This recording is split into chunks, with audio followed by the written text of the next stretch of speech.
Hi railway NTPC CBT1 quick revision. ఈరోజు very important topic మరొకటి discuss చేయబోతా ఉన్నాం, సెన్సస్ 2011. సో ఈ టాపిక్ నుండి ఎలాంటి క్వశ్చన్స్ అడుగుతాడు, ఎలాంటి క్వశ్చన్స్ అడిగే అవకాశం లేదు అనేది కూడా మనం చూద్దాం. So video starting to ending చూడండి, స్కిప్ చేయకుండా. వీడియో లైక్ చేయండి, షేర్ చేయండి మీ ఫ్రెండ్స్కి, ఎవరైతే కాంపిటేటివ్ ఫీల్డ్లో ఉన్నారో వారందరికీ.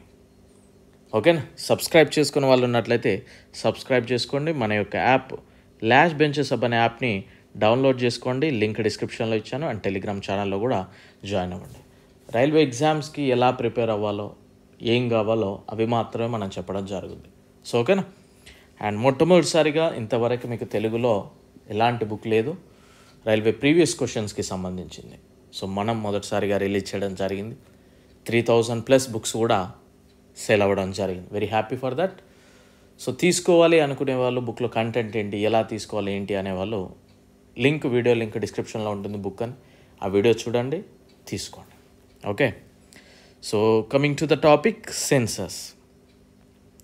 మొదటి సెన్సస్ కనుక చూస్తే లార్డ్ మయో చేపట్టాడు 1872లో. గుర్తుపెట్టుకోండి ఇది.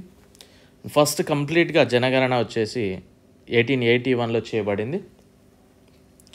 స్వతంత్ర భారతదేశంలో, ఇండిపెండెంట్ ఇండియాలో, అంటే భారతదేశానికి స్వాతంత్రం వచ్చిన తర్వాత మొదటిసారిగా ఈ సేకరణ చేశారు. అది 1951లో జరిగింది.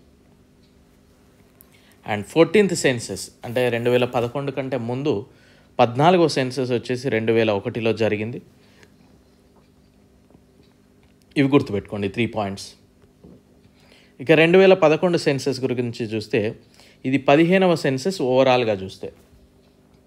స్వాతంత్రం వచ్చిన తర్వాత చూస్తే 7వ సెన్సస్. మోటో వచ్చేసి our census our future. Authority అంటే దీని బాధ్యతలు చూసుకున్న ministry of home affairs. Commissioner వచ్చేసి సి చంద్రమౌళి. ఈ టైంలో ప్రెసిడెంట్ ఆఫ్ ఇండియా వచ్చేసి ప్రతిభా పాటిల్ గారు.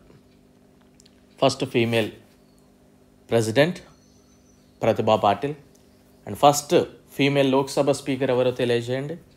ఫస్ట్ ఫీమేల్ గవర్నర్ ఎవరో తెలియజేయండి. First female Indian National Congress president ఎవరో తెలియజేయండి. ఓకే, సో ఈ questions. And first supreme court female judge ఎవరు అనేది తెలియజేయండి. అండ్ స్టేట్స్ అండ్ డ్యూటీస్ కనుక చూస్తే 35, number of districts 640, number of towns 7936, number of villages 6.41 lakhs.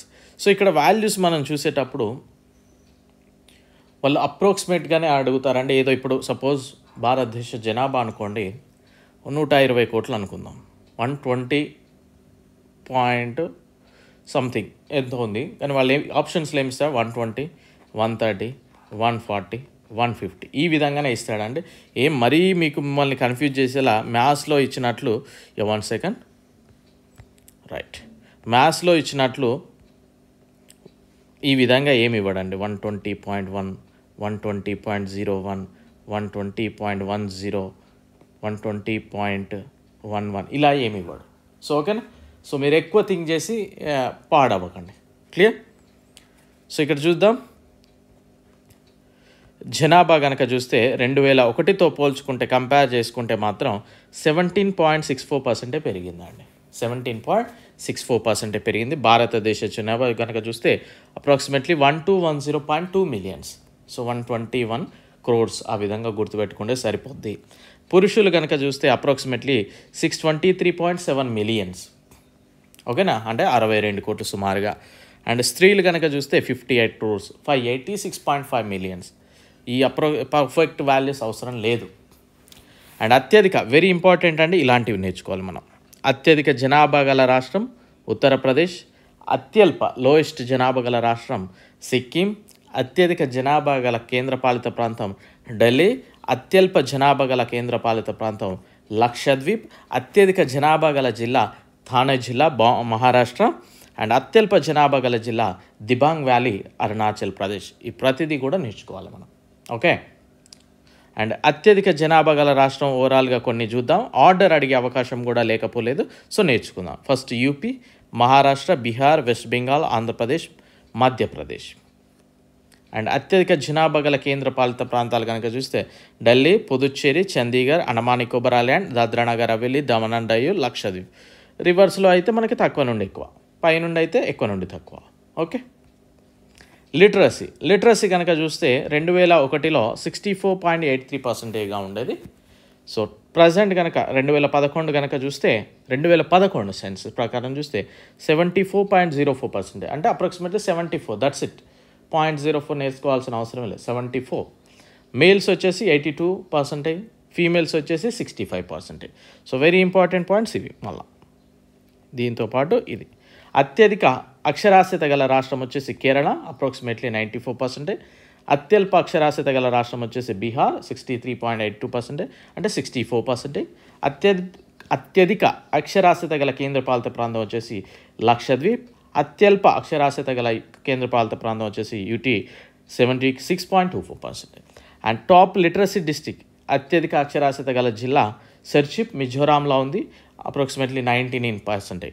And lowest వచ్చేసి మనకి మధ్యప్రదేశ్లో ఉంది, అలీరాజ్పూర్ అనే డిస్ట్రిక్ట్స్, 37.22%.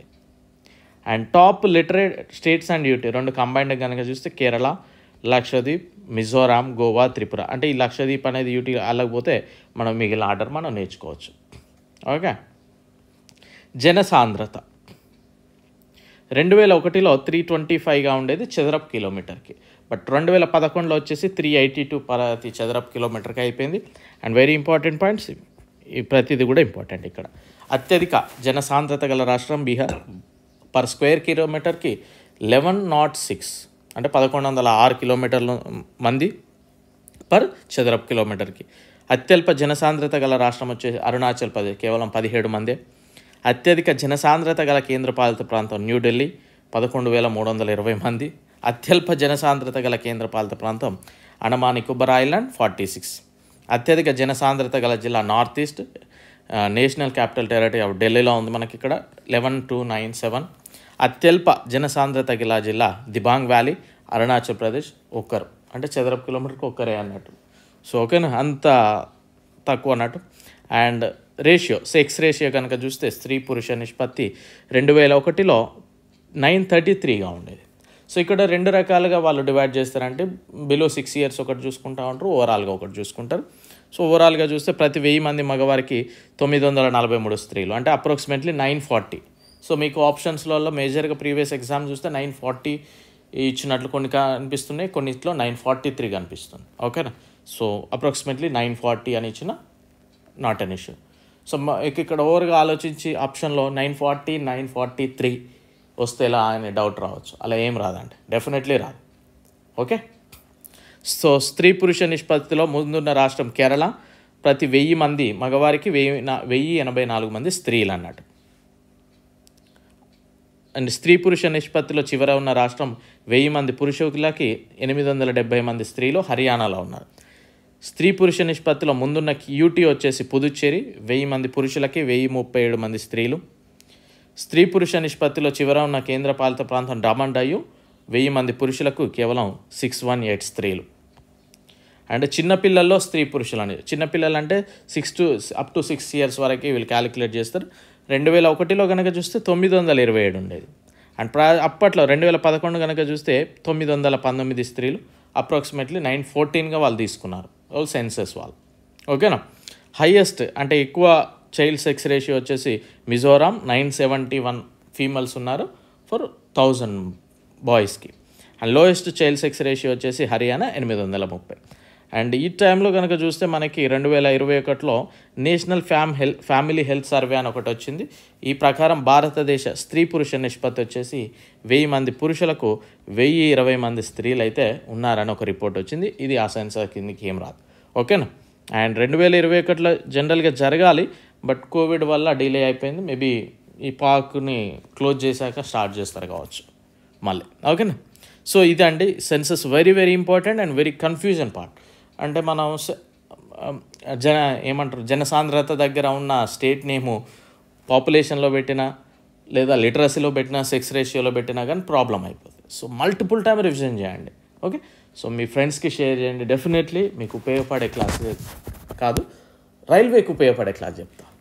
ఓకేనా. మీకేం కాదో కాదు, రైల్వేకి ఏం కావాలో అవి చెప్పడానికి మాత్రం నేను ఎప్పుడు ముందుంటాను. So don't worry. I wish you very good life. Thank you. Bye.